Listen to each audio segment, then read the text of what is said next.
ধৈর্য মানুষের জীবনের একটা অনেক বড় পরীক্ষা। বলে না, ধৈর্যের পরীক্ষা ভগবান নেয়।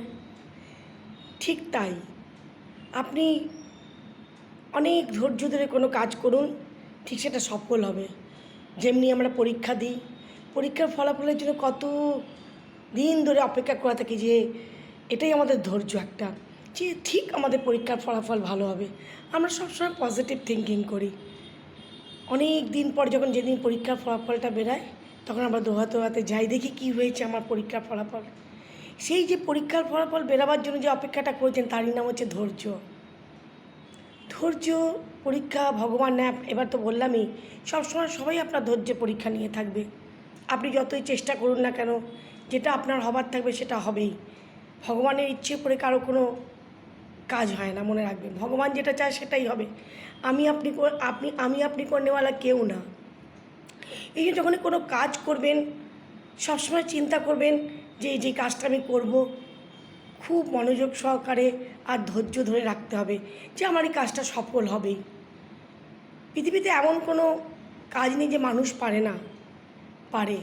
হ্যাঁ, যদি হার মেনে যাই তাহলে পারবো না, ধৈর্য ধরলে ঠিক পারবো। ধৈর্য ধরে যখন কোনো কাজ করবেন না, সেটা সবসময় ভালো হয়। আপনার কোনো কাজ মনে করুন হচ্ছে না, যে কাজটা নিয়ে আপনি অনেক দিন ধরে অপেক্ষা করছেন যে আমি কাজটা করতে পারবো কি না, করবো কি না, যে আমাকে করতেই হবে, তখন দেখবেন আপনি ধৈর্য ধরে রাখুন, ঠিক আপনার সেই কাজটা হয়ে যাবে। সময় যেমনি কারোর জন্য অপেক্ষা করে না, আর সেরকম আপনি মনে করবেন যে আপনি যে ধৈর্য না ধরেন, সেই কাজটা আবার কখনোই সম্পূর্ণ হতে পারে না। আপনি যখন কোথাও যাচ্ছেন, অনেকটা পথ যাচ্ছেন, ঠিক দেখবেন গন্তব্যস্থলে যখন আপনি পৌঁছাবেন, সেই সময়টা আপনি হাঁপিয়ে যান, অনেকটা ধৈর্য হারিয়ে যায়, আর হাঁটতে পারছি না, আর যেতে পারছি না। কিন্তু না, আপনাকে হারালেও চলবে না। আপনাকে তখন কী হবে, সেই গন্তব্যস্থলে পৌঁছাবার জন্য আপনাকে চলতেই হবে। সে আপনি 5 কদম হোক বা যতটাই আপনার কাছে হোক না কেন। ধৈর্য হচ্ছে মানুষের একটা আত্মার সম্পর্ক। যখন আপনার মন যখন আপনাকে বলবে আপনি পারবেন কাজটা করতে, আপনি ঠিক পারবেন। ধৈর্য ধরুন, মনোবল বাড়ান, সব কাজ করবেন, করতে পারবেন। আর ধৈর্য ধরে যে কাজটা করা হয়, সে কাজটা খুব সম্পূর্ণ আর খুব ভালো হয়। উপর থেকে যে ভগবান আপনার পরীক্ষাটা নিল, তাতে আপনি উত্তীর্ণ হলেন।